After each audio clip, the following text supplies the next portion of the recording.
National youth festival 2026 के सभी हमारे जितने युवा प्रतिभागी हैं, यहाँ मौजूद अन्य अधिकारियों और हमारे मीडिया के मित्रों, सबसे पहले तो मैं आप सभी को Viksit Bharat young leaders dialogue competition में आप सभी के परफॉर्मेंस, जो भी परफॉर्मेंस रहा है बहुत शानदार रहा है, उसके लिए मैं आप सभी को अपनी तरफ से बधाई देता हूं।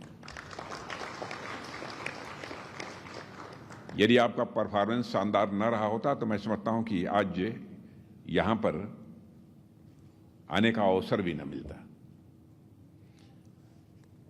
और वैसे आप सबके बारे में थोड़ी बहुत जानकारी मुझे पहले भी दी गई है, तो मैं सच बतलाना चाहता हूं आपके परफॉर्मेंस के बारे में, आप सबके बारे में जो थोड़ी बहुत जानकारी मुझे दी गई है वह सुनकर मुझे अच्छा लगा। यह मत समझ लेना कि मैं उत्तर प्रदेश का हूं इसलिए अच्छा लगा। ठीक है, प्रशासनिक दृष्टि से राज्यों का विभाजन हुआ है। हम चाहे कि हिंदुस्तान के किसी भी राज्य में रहते हों, हम भारत के नागरिक हैं, हम भारत माता की पूजा करते हैं। यह भाव बराबर हम सबके चित्त में रहना चाहिए। अलगाव का भाव, जिसे कहते हैं ना सेंस ऑफ सेपरेशन या कभी कभी सेंस ऑफ एलिनेशन भी पैदा करता है। तो पूरा भारत एक है, ठीक है। प्रशासनिक दृष्टिकोण से प्रशासन की व्यवस्था को चलाने के लिए कई राज्य इस हिंदुस्तान में हैं। फिर किसी राज्य का होने का गौरव नहीं, बल्कि हम भारत देश के नागरिक हैं, यह भाव हम सबके मन के अंदर होना चाहिए। मुझे बतलाया गया है folk song, folk dance, story writing, painting और पोएट्री राइटिंग जैसे फील्ड्स में आपका जो परफॉर्मेंस रहा है, और उन सब सारे परफॉर्मेंसेस को देखने के बाद, आपके अचीवमेंट्स के देखने के बाद मैं कह सकता हूं भले ही आपकी उम्र कम हो, लेकिन आप सब करिश्माई हो।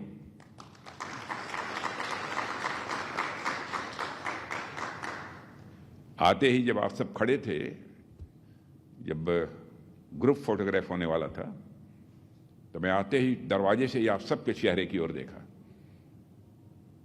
सबके चेहरे पर मुझे चमक दिखाई दी, माने एक सेंस ऑफ कॉन्फिडेंस दिखाई दिया, आत्मविश्वास का भाव। जब तक व्यक्ति के अंदर आत्मविश्वास न हो तो जीवन में वह जो कुछ भी हासिल करना चाहता है नहीं हासिल कर सकता है। तो मुझे लगा कि आत्मविश्वास है, और ये बच्चे जो भी तय करेंगे उसे हासिल करके ही दम लेंगे। इनके अंदर वह कुवत है, वह प्रतिभा है, वह ताकत है। और विकसित भारत बनाने में भी आपका एक मेजर कंट्रीब्यूशन है, होने वाला है, नहीं है बल्कि अभी से है। और बच्चों, मैं कह सकता हूं कि आप सब ने जो इतनी कम उम्र में जो भी हासिल किया है, यह कोई छोटी आपकी उपलब्धि नहीं है।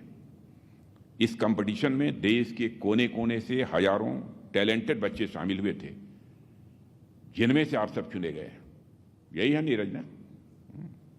और यह दिखाता है कि आपके अंदर नॉलेज और विजडम तो है ही, साथ ही लीडरशिप, इनोवेटिव थिंकिंग और नेशन बिल्डिंग के प्रति आपके अंदर एक जबरदस्त जज्बा है, जुनून है। बच्चों, चूंकि आप सब यहां पर आए हैं, आपसे भेंट हो रही है, तो मेरा यह कर्तव्य बनता है कि मैं आप सबसे बड़ा होने के नाते कुछ बातें जो मुझे लगती हैं कि बच्चों को बतलानी चाहिए, वो भी मैं कहना चाहूँगा। पब्लिक लाइफ में रहते हुए भी लगभग उत्तर प्रदेश में बहुत सारे बच्चे जानते हो कि नहीं पहले से? अब तुम लोग कितने लोग जानते हैं? हाथ उठाओ पहले से। सब जानते हो, चलो अच्छा। बहुत लंबा समय गुजर गया इस सार्वजनिक जीवन में, पब्लिक लाइफ जिसे बोलते हैं, उसको सार्वजनिक जीवन, राजनीतिक जीवन, जो भी कहो। हमारे भी कई अनुभव रहे हैं इस सार्वजनिक जीवन में, और ऐसे भी अनुभव रहे हैं जिनको जिंदगी में कई बार मैंने उसको टेस्ट करने की भी कोशिश की है, और टेस्ट करने के बाद मुझे यह लगा कि नहीं, इसे जीवन में अपनाना चाहिए। वही बातें आप सबसे करूंगा। और जब मैंने पब्लिक लाइफ की शुरुआत की तो उस समय कमोबेश आप ही सबकी उम्र रही होगी, और मैं बहुत ही, अब नहीं कहूंगा नहीं तो मीडिया वाले पकड़ लेंगे मैंने लगभग स्टूडेंट लाइफ से ही राजनीति का सिलसिला, राजनीति का क्या कहेंगे, मैंने एक्टिविटीज स्टूडेंट्स की जो होती है, यूनियन और ये और वो, स्ट्राइक और वो सब शुरू हो गया था, और फिर धीरे धीरे पॉलिटिक्स में हम लोग आ गए। और बहुत ज़्यादा कोई सपोर्ट नहीं था, आप ही जैसे हम भी थे, और करते करते करते आज हम लोग यहाँ गए। लेकिन एक चीज मन के अंदर रही, वह इसलिए रही कि हमारे पिताजी स्वतंत्रता संग्राम सेनानी थे, तो बराबर जब हम लोग सोने जाते थे उन्हीं के पास सोते थे, तो बराबर उस समय के संघर्ष की कहानियां हम लोगों को सुनाते रहते थे। स्वाभाविक है, बच्चे थे, मन के अंदर मेरे भाव पैदा यह भी होता था, अच्छा पिताजी ने किया है लेकिन पिताजी से ज्यादा हम इस देश के लिए करेंगे। एक बार और वहीं से सिलसिला शुरू हुआ जो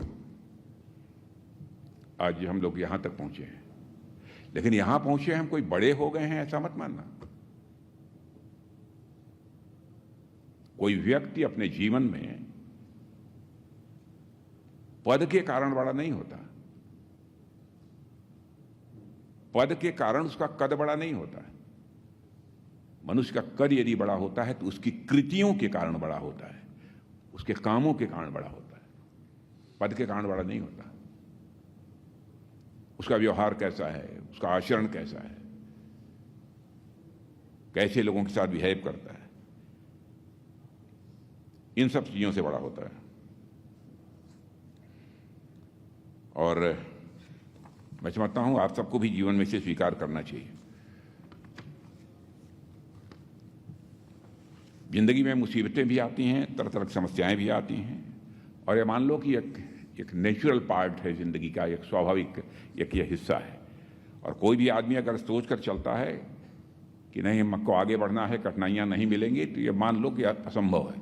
आगे बढ़ना है तो कठिनाइयां आएंगी, लेकिन कठिनाइयों पर हम विजय हासिल करेंगे, यह हौसला भी मन के अंदर होना चाहिए, अंदर होना चाहिए, यह हिम्मत होनी चाहिए। यदि विफलता मिली भी तो उसे परमात्मा का आशीर्वाद मानकर, ईश्वर का आशीर्वाद मानकर स्वीकार करना चाहिए कि कहीं हमसे कुछ हुआ है, लेकिन हम आगे फिर प्रयत्न करेंगे और ईश्वर का मुझे आशीर्वाद प्राप्त होगा।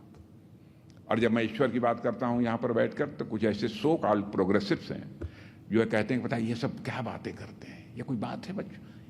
आज जब देश दुनिया इतनी आगे जा रही, इतनी प्रोग्रेसिव है, तो यहाँ पर ये लोग इस स्तर पर यह सब बात करते हैं।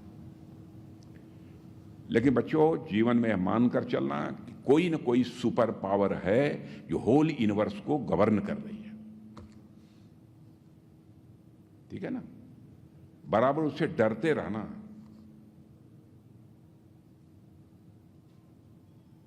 ये मत सोचना कि हम जो कर रहे हैं कोई देख नहीं रहा है, कोई न कोई देख रहा है। बराबर कासत रहना चाहिए इस मामले में। हम क्या सोच रहे हैं इसका भी हमारे व्यक्तित्व पर प्रभाव पड़ता है।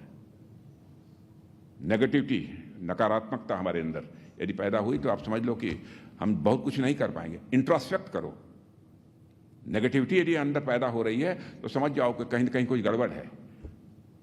कैसे हमारे अंदर पॉजिटिविटी पैदा हो, अच्छी अच्छी बातें हम सोचें, लोगों के प्रति अच्छा भाव मेरे मन के अंदर पैदा हो। आपके यहां चाय पिलाने वाला कोई है, पानी देने वाला कोई है, झाड़ू लगाने वाला ये है, उसके प्रति भी सम्मान का भाव होना चाहिए। मैंने कभी लोग मान लेते हैं हम लाट साहब हैं, कोई लाट साहब नहीं होता जी। समझ गए कि नहीं? घर में इस बात का ध्यान रखो। सब बराबर है, सब इंसान है।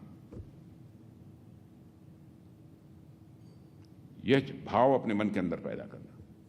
सभी ईश्वर की ही कृति हैं। All are creation of God. हम भी उसी के हैं, वो भी उसी के हैं। कैसे कोई छोटा बड़ा कैसे हो सकता है? इसमें तो बहुत चीज़ें इधर उधर की भी लिखी हैं और सब।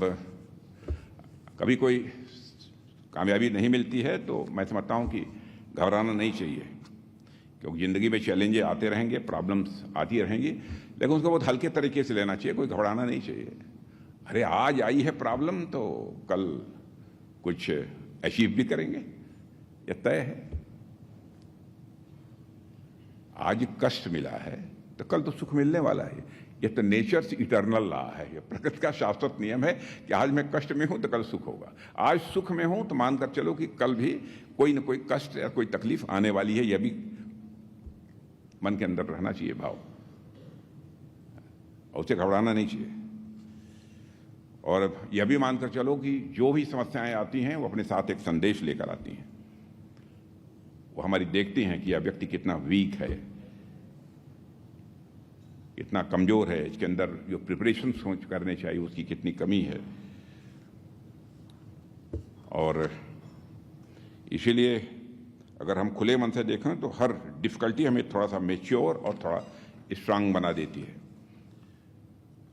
और आप सब अपने जीवन के बहुत ही प्रारंभिक फेज से, स्टार्टिंग फेज के दौर से गुजर रहे हो आप लोग, और स्वाभाविक है कि ज़िंदगी में ऐसे चैलेंजेज आएंगे ही। और बराबर अपने दिमाग में एक बात ये फिक्स रखना, परिस्थितियों से घबराना मत और ये मान कर चलना, I am bigger than my circumstances. मैं अपनी परिस्थितियों से मैं बड़ा हूं। यह भाव लेकर चलो। और कभी कोई चैलेंज आता है तो बोझ मत मानना, परेशान मत होना, मुस्कुराते रहना और ऊपर वाले को ध्यान रखना। ऊपर वाले का ना सर्वव्यापी है, उसको मत भूलना।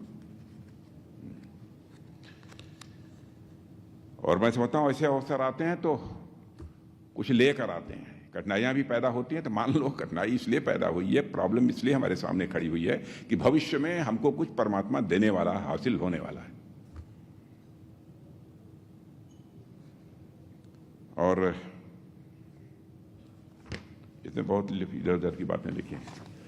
Artificial intelligence, quantum computing, biotechnology, space research जैसे नए फील्ड्स ओपन हो रहे हैं, इसलिए आपको भी मल्टी डिसिप्लिनरी लर्निंग्स को भी अपने जीवन में अपनाना चाहिए। इन सब सारी चीज़ों के बारे में जिसकी चर्चा की है मैंने, किताबों से सीखिए और प्रैक्टिस से सीखिए, लेकिन अपनी गलतियों से भी सीखिए, और सबसे बढ़कर अपने बड़ों के अनुभवों से भी सीखिए। यह मत समझना कि हमने ये से सीख लिया अब मैं परफेक्ट हूं, ये कभी मत मानना। और अपनी जिंदगी में चाहे कितनी भी बड़ी ऊंचाइयों को छू लेना, लेकिन बच्चों आज मैं बतला रहा हूं उसको ध्यान रखना, घर जाना बल्कि सामने लिख लेना। अहंकार मन में पैदा नहीं होना चाहिए।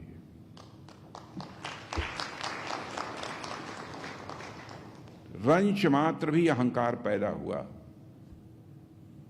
तो समझ लो बच्चों साफ। मैं उत्तर प्रदेश की भाषा में कह रहा हूं, बच्चों साफ। क्यों बोलते हैं ना, कभी नहीं पैदा होना चाहिए। और मैं तो बच्चा बराबर लोगों को उदाहरण भी देता हूं कि मान लो किसी भी नंबर के पहले अहंकार के ह के ऊपर जो पॉइंट होता है, किसी नंबर के पहले लगा दो, उस नंबर की वैल्यू कम हो जाती है कि नहीं होती है। 1 के पहले पॉइंट लगा दो तो पॉइंट 1 की वैल्यू 1 नहीं रह जाती। 0.1 इज इक्वल टू 1/10। देखिए इतनी वैल्यू कम हो गई। अहंकार बहुत डेंजरस चीज है, उससे जिंदगी में आप सब बचना।